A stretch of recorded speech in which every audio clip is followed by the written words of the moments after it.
सियासत के इस नए एपिसोड में आज हम फिर लेकर आए हैं छत्तीसगढ़ की राजनीति की कहानी।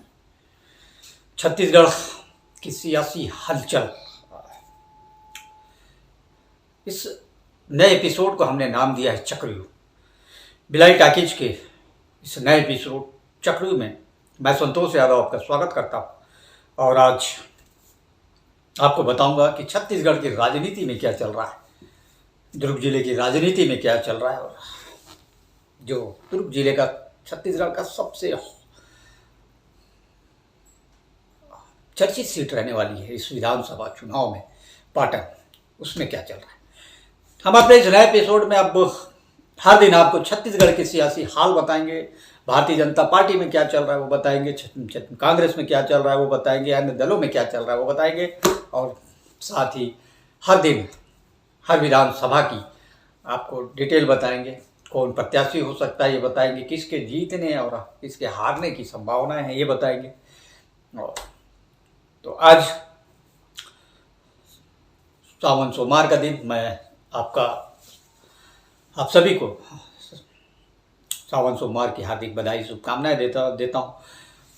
भगवान भोलेनाथ आप सबकी मनोकामना पूर्ण करें और चक्रव्यूह के इस एपिसोड को आप देखते रहें। तो बात आज भाजपा और कांग्रेस के सर्वे की।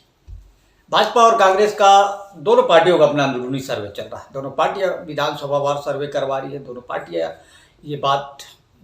इस बात को जानने की कोशिश कर रही है कि छत्तीसगढ़ में 90 विधानसभा सीट में कांग्रेस कितनी सीटों पर मजबूत है, कांग्रेस कितनी सीटों पर कमजोर है और चुनाव के बाद कांग्रेस को कुल कितनी सीटें मिलेगी। वहीं भारतीय जनता पार्टी भी इसी तरह का सर्वे करवा रही है। अमित शाह कहते हैं कि इस बार चुनाव सीधे तौर पे अमित शाह लड़ रहे हैं। भारतीय जनता पार्टी ने साफ तौर पे कह दिया है कि छत्तीसगढ़ को पिछले चुनाव की तरह इस बार दूसरे नेताओं के भरोसे नहीं छोड़ा जाएगा। अमित शाह पूरी निगरानी रख रहे हैं, अमित शाह पूरी मॉनिटरिंग कर रहे हैं। अमित शाह हर दूसरे चौथे दिन छत्तीसगढ़ की रिपोर्ट पर समीक्षा कर रहे हैं, कि नेताओं से बातचीत कर रहे हैं और पूरी रणनीति उनकी बनने वाली है। टिकट भी वही तय करेंगे जैसा भारतीय जनता पार्टी के लोग बता रहे हैं कि इस बार चुनाव भूपेश बघेल वर्सेस अमित शाह होने वाला है। ऐसा इसलिए कि ये तय हो गया है कि छत्तीसगढ़ कांग्रेस में भूपेश बघेल से बड़ा चेहरा कोई नहीं है। अगर सरकार बनती है छत्तीसगढ़ में कांग्रेस की तो भूपेश बघेल ही अब मुख्यमंत्री होंगे। ये बात अब टी.एस. सिंहदेव भी बोल चुके हैं और ताम्रध्वज साहू तो कभी उन्होंने इस मामला उठाया ही नहीं। लेकिन 2.5 साल वाली बात जो बीच बीच में उठती रही है टी.एस. सिंहदेव खेमे के माध्यम से, टी.एस. सिंहदेव के लोगों के माध्यम से, वो इस चुनाव के बाद से हमेशा के लिए खत्म हो जाएगी। तो भारतीय जनता पार्टी भी इस बात को मान चुकी है कि आज छत्तीसगढ़ में उनकी लड़ाई कांग्रेस से नहीं, भूपेश बघेल से। भूपेश बघेल के जो छत्तीसगढ़िया वाद वाला एक चेहरा है उनसे है। भूपेश बघेल ने जो छत्तीसगढ़िया वाद की जो एक बीज अंकुरित किया वो आज फलने फूलने लग गया और उसका प्रतिफल भी कांग्रेस को मिलता दिख रहा है। लेकिन एक तरफा नहीं है मामला एक तरफा बिल्कुल नहीं है, क्योंकि बहुत सारी सीटों पर कांग्रेस के जो वर्तमान विधायक हैं उनकी बेहतर स्थिति नहीं है। ये सर्वे में भी आ रहा है। बहुत सारी सीटों पर कांग्रेस बहुत कमजोर है और बीजेपी का जो अमित शाह का जो सर्वे था उसमें भी ये बात है कि 35 सीट तो बीजेपी कंफर्म जीत रही है और 15 पे संघर्ष है। बाकी अमित शाह क्या करते हैं उनकी रणनीति है। आगे तो अभी 3 महीना चुनाव है, 4 महीना चुनाव है, इसमें बहुत कुछ बदलने वाला है, बहुत कुछ बदल रहा है। आज की तारीख में 50-50 की स्थिति में कहा नहीं जा सकता कि सरकार किसकी बनी, ये दावा कोई नहीं कर सकता। अगर कोई सर्वे दावा कर रहा है तो उनकी अपनी पॉलिसी होगी, उनकी अपनी रणनीति होगी। लेकिन मैं कह सकता हूँ कि आज की तारीख में हालात 50-50 के हैं। बीजेपी ने बहुत तेज़ी से अपने आप को कवर किया, बहुत तेज़ी से अपने आप को आगे बढ़ाया है और अब चूंकि बात हो रही है भूपेश बघेल के चेहरे की, तो ये बात भारतीय जनता पार्टी समझ चुकी है कि भूपेश बघेल के चेहरे, छत्तीसगढ़ का कोई बड़ा लीडर बीजेपी में नहीं है जो लड़ सके भूपेश बघेल के चेहरे पर। तो अब भारतीय जनता पार्टी की जो नई रणनीति, उस रणनीति के मुताबिक भूपेश बघेल को प्रदेश स्तर पर डायरेक्ट नहीं घेरा जाएगा। भूपेश बघेल को पाटन में फंसा कर रखने की रणनीति बनाई जा रही है। भूपेश बघेल के खिलाफ एक बड़े चेहरा जो बीजेपी में, जो भूपेश बघेल को एक बार चुनाव में हरा चुके हैं और भूपेश बघेल से 3 बार वो चुनाव में टकरा चुके हैं और एक बार उन्होंने शिकस्त भी दी है 2008 में।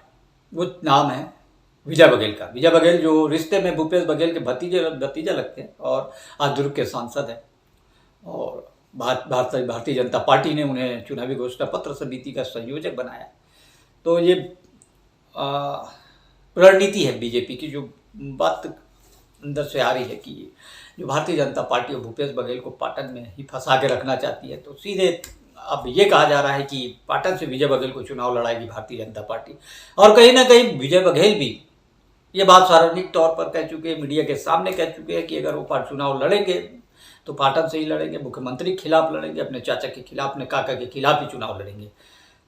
उस वक्त तो लोगों ने इस बात को बहुत ज़्यादा गंभीरता से नहीं लिया था, लेकिन अब चूंकि ये बात पार्टी की तरफ से भी कही जाने लगी, ये बात मीडिया में भी आने लग गई है कि भूपेश बघेल को ही पार्टी वहाँ से चुनाव लड़ाएगी। और ये है कि विजय बघेल ही एक ऐसा नाम है, विजय बघेल एक ऐसा चेहरा है जो पाटन में भूपेश बघेल को, जो मुख्यमंत्री को, चुनौती दे सकते हैं।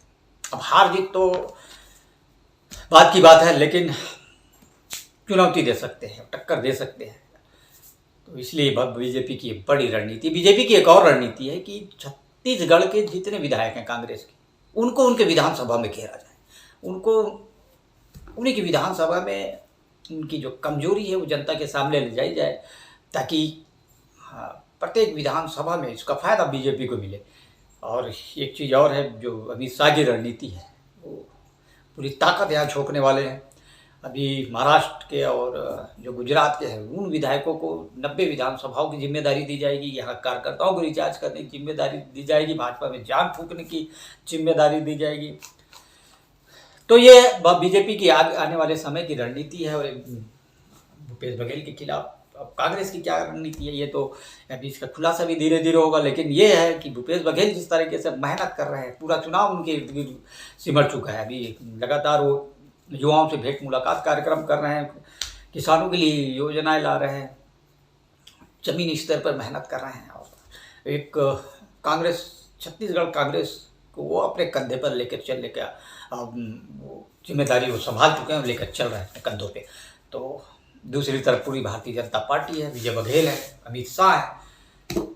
तो ये तय है कि पाटन इस बार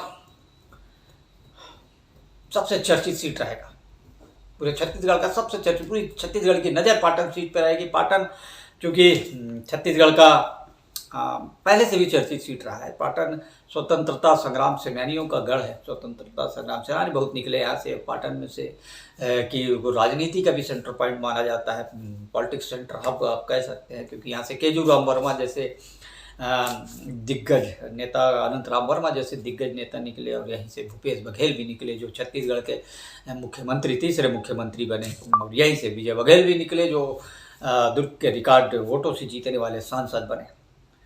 और बात आज पाटन विधानसभा की करेंगे तो पाटन विधानसभा में 2 बार 1990 के बाद से, 1990 में यहाँ से कैलाश शर्मा ने भारतीय जनता पार्टी से चुनाव लड़ा था, लेकिन 2092 में सरकार भंग कर दी गई थी।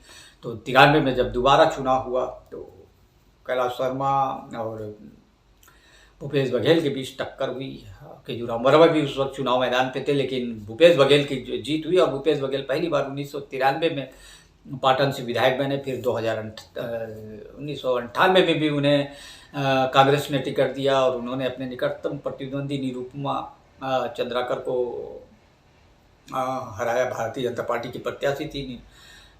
उसके बाद 2003 में फिर कांग्रेस ने उन्हें तीसरी बार मौका दिया और भूपेश बघेल ने अपने जो एनसीपी के, जो राष्ट्रवादी कांग्रेस पार्टी की तरफ से उस वक्त विजय बघेल ने लड़ा था चुनाव, और भारतीय जनता पार्टी ने गिरधर मड़हरिया को टिकट दिया था। तो नज़दीकी मुकाबला था विजय बघेल और भूपेश बघेल के बीच, लेकिन भूपेश बघेल ने लगातार 3 बार पाटन विधानसभा चुनाव जीत कर एक रिकॉर्ड अपने नाम हासिल किया था जो आज तक किसी के नाम नहीं था। फिर 2008 में फिर चाचा भतीजा एक साथ मुकाबले में आए, लेकिन इस बार इस परिस्थिति इसलिए बदली हुई थी क्योंकि विजय बघेल भारतीय जनता पार्टी में शामिल हो चुके थे और भारतीय जनता पार्टी ने उन्हें टिकट दिया था। चुनावी सभा थी राजनाथ सिंह की पाटन में, तो उन्होंने दावा किया था कि मेरी जो अब आखिरी चुनावी सभा रहती है वो वहाँ का प्रत्याशी जरूर जीतता है। तो उस दिन चुनाव समाप्त होने वाला था और 5 बजने में 10 मिनट शेष थे, चुनावी प्रचार समाप्त होने वाला था। उस घोषणा करके गया और विजय बघेल ने जीत हासिल की। तो क्रम को विजय बघेल ने, भूपेश बघेल के लगातार जीत के क्रम को विजय बघेल ने तोड़ा। लेकिन चाचा भी कहाँ कम 2013 के चुनाव में फिर चाचा भतीजे के आमने सामना हुआ और चाचा ने भतीजे को चुनावी हार का बदला ले लिया। उसके बाद भूपेश बघेल लगातार कद बढ़ता गया उनका छत्तीसगढ़ की राजनीति में। फिर वो प्रदेश अध्यक्ष बनाए गए झीरम कांड के बाद। फिर 2018 के पहले उन्होंने पूरे छत्तीसगढ़ को, कांग्रेस को एक किया, चार्ज किया टी.एस. सिंहदेव के साथ मिलकर और एक नई जान फूकी कांग्रेस में। उसके बाद फिर चुनाव 2018 में जब आया तो कांग्रेस ने बड़ी जीत हासिल की, प्रचंड बहुमत से सरकार बनाई और फिर भूपेश बघेल को मुख्यमंत्री बनाया गया। तो पाटन की धरती ने मुख्यमंत्री दिया और अब वही पाटन फिर एक बार बहुत बड़े छत्तीसगढ़ में सबसे चर्चित सीट बनने वाला है। उसी पाटन में संभावना है कि विजय बघेल और भूपेश बघेल के बीच मुकाबला हो।